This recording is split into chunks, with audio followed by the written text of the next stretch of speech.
everybody, welcome to Happy Healthy You Special Edition. I'm Connie Bowman, and I'm here at MindBody Week DC in Silver Spring, Maryland, where we're hearing some speakers and some pioneers in mind-body medicine talk about managing pain and some different modalities that help. And I'm here with Deborah Norris. She's one of the co-founders with her two beautiful daughters of the Mindfulness Center in Bethesda, Maryland. Hi, Deborah. Thank you so much for having me, Connie. Thanks for coming on the podcast and for allowing me into your space during this awesome event. It's a pleasure. It's so exciting. Yes. Everything about it is yes. really fun. Tell us a little bit about the Mindfulness Center and what is your mission there? The Mindfulness Center was founded in 2009, so nearly 6 years ago now.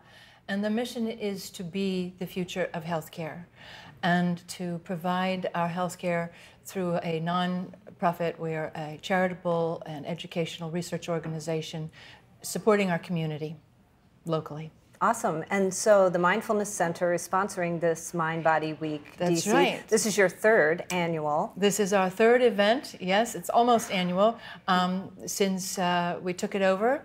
And this year we're focused on using mind-body therapies for treatment of pain.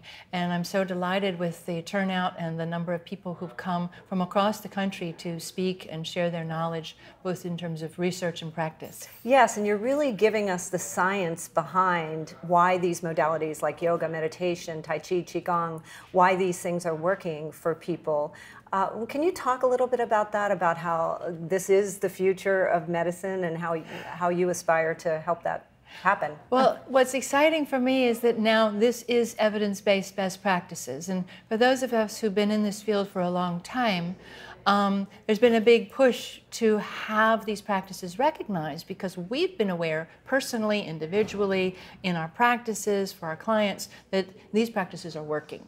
That doing these mind-body things, whether it's meditation, yoga, Tai Chi, and other lifestyle, mind-body self-care therapies have been really making a significant impact on the well-being of our clients. Yet they've not been recognized either medically or by medical sciences as valid practices.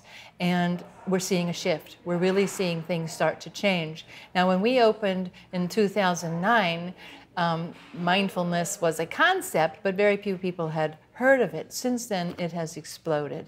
And correspondingly, so has the research and the evidence supporting the use of these practices in healthcare. So that now today, what we have is major medical centers across the country, including the National Institute of Health, Department of Veterans Affairs, and other major medical facilities, hospitals, educational organizations as well, supporting and using and making these mind-body practices standard of care. Which is very exciting. Which is, we're there. I mean, when you've been yeah. pushing and pushing and ranting and raving and saying hello, and Yes. then they say, hey, yeah, oh, okay, we've arrived. It's a very becoming exciting mainstream. time. It is. So you did mention the Veterans Affairs, and you have a particular interest in veterans. You provide free classes at the Mindfulness Center to vets. And yes, since people I worked returning. at the Department of Veterans Affairs in the early 90s and have known a number of veterans, we provide free classes for veterans who've been recently deployed at the Mindfulness Center, and we have a number of other support programs. We give discounted rates for veterans in need of individualized services. We do special programs outside of the hospital. We also educate yoga and meditation teachers in working with veterans, and we have a Tai Chi program as well for veterans. So we have quite a bit of services. Yeah, you offer a lot there. What is your modality of choice, or do you dabble in all of them? Do you have a favorite? I think about this sometime when somebody says, well, how much time do you spend every day doing Qigong? And how much time do you spend every day meditating or doing yoga? And I don't spend all day doing all of these various things, but I absolutely call on them when it's time. So when it's time to get ready for hosting a big conference like this, I did my yoga last night, I meditated this morning, I've done some Tai Chi since we've been here, or some Qigong, some internal energy work since we've been here.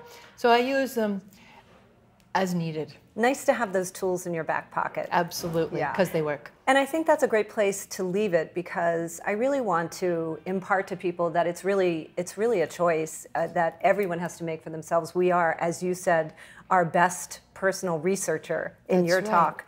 And I like that you said that. Here we're learning that we are not only the practitioner of our own healthcare modality, we are the researcher also of our own healthcare modality. Is what I'm doing working for me? If not, try something different. Yes. And that's how it all begins. With a diagnosis, it's definitely time, if not beforehand, to take a look. What am I doing that's not working for me and not serving me? And try something different. And if the doctor gives you a diagnosis that doesn't sit well with you, then question it.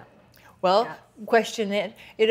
You can question the diagnosis, or you can question what's going on in your lifestyle that might eliminate the symptoms that are the basis for the diagnosis. Very good. So for more information about the Mindfulness Center, please contact us. You can look us up at themindfulnesscenter.org or give us a call at 301-986-1090.